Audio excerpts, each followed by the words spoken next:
It's a miracle that I'm even a dad, because when my wife and I first got married, the doctor came to us and said we couldn't have children. Well, we were physically capable. He just said he'd go to court to stop us. Get a good lawyer, and well, I got stupid kids. We've adopted kids. That's cool, I guess. But in our family, we have like ADD, ADHD, ACDC, Asperger's, autism, all in my family. So my wife and I figured out it's just cheaper and easier to medicate us. We're taking all kinds of stuff and we're happy. I want to tell you a quick story about my son. I have one boy. He's 9 years old. His name is Anthony. The other day, I was driving to a show. My wife called me on my cell and said, Anthony said he hated his older sister. He said, I hate you. That's not allowed in a Guido house, man. We don't say the H word. So she puts him on the phone. I said, do you really say you hate your sister? Yeah. He's like Scooby. You know you can't do that, right? Yeah. Okay, you got to apologize, okay? Yeah. So my wife calls me a couple hours later. I said, how'd he do? Did he apologize? She goes, well, sort of. He said, I'm sorry I hate you. That's my boy! But it's no better for women, because what about these shirts, the belly things, where the blubber is just out there for everyone to see? When the heck did that become attractive? You guys just go, oh, look at that blubber. That is hot blubber. I'm turned on by that blubber. I saw a woman the other day, the shirt's here, and the blubber, it was like a cascading blubber thing going over a dam. She had a diamond in her navel. You want to see that again, you have to mine it. And sometimes I see girls and women too with writing on their butts. Those pants that say stuff. It's like, I did my hair, I did my makeup, but I want your attention right here, because I wrote something there for you. There's a message. It's like your rear end's a billboard or something. Sometimes it'll say princess. How about excess? See the size of that thing? Man. And sometimes I have to say, can you stop walking? Because I can't read it.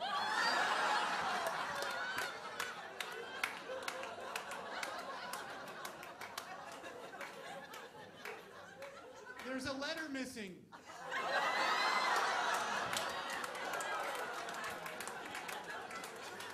Now it's clear. Yeah, I love my dad, but he always had us on that $1 a year plan for our birthdays, even as adults. I turned 40, I get a check for $40. Ooh, party. I called him, hello, Dad. Yeah, thanks for that check. Woo! Hey, man, can't wait till I'm 50. That's nothing. It was worse for my sister. She had this really big religious experience, said she was born again last year. You guys are good. This year he sent her $1.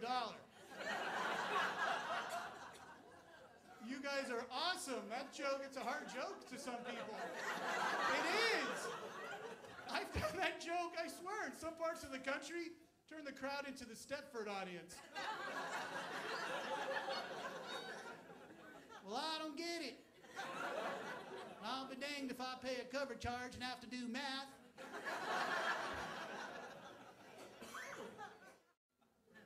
Yeah, it's really scary because I can look at my own dad and see myself in about 30 years. I'm thinking, man, he has got to change.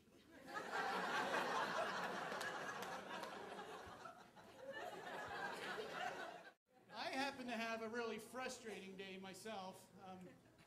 I played golf. Not done yet, I have to go back.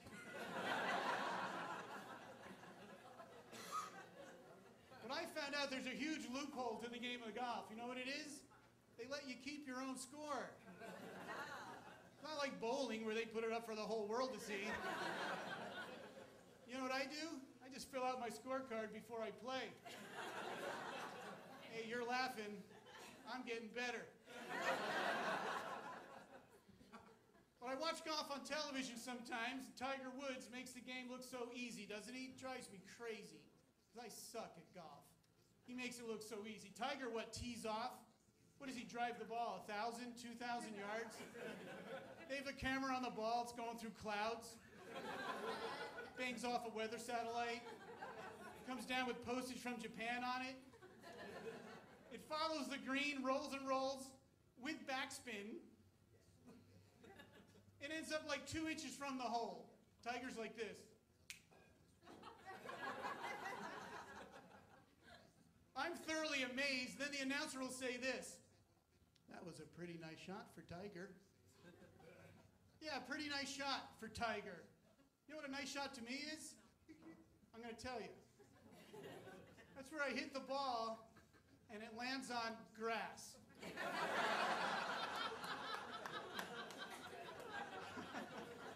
I mean, I'm thrilled to death. If I get to hit that same ball one more time. I know what you're talking about now. I love baseball, but every player is a stinking millionaire. And sometimes they hold out. You know what I'm talking about? They refuse to play baseball because 4.3 million isn't quite enough. I need 7.2 million to play baseball. You know what, folks, the way I look at it, if I'm making any amount of money and the last word happens to be million, who the heck cares? You go down to the bank, take out some cash under balance, it says, hey, don't worry about it. Just get in your Hummer and go home, dude. You're loaded. But then if a team has a couple bad years in a row, who do they take it out on? Who gets fired? The manager gets fired for not motivating these multimillionaires to play baseball. Wouldn't it be nice if it worked that way down at your job? I'll let that sink in.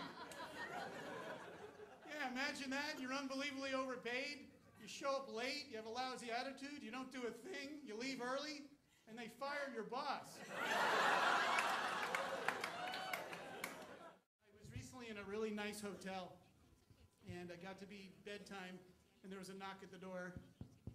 So I opened my door up a little crack, and there's a small person there. I think it was a midget. Just kidding.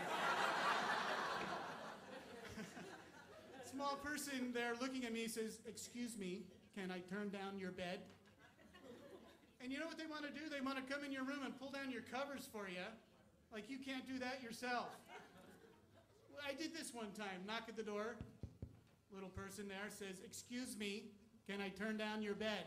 And I was like, "Yeah. Where you been? I'm so tired."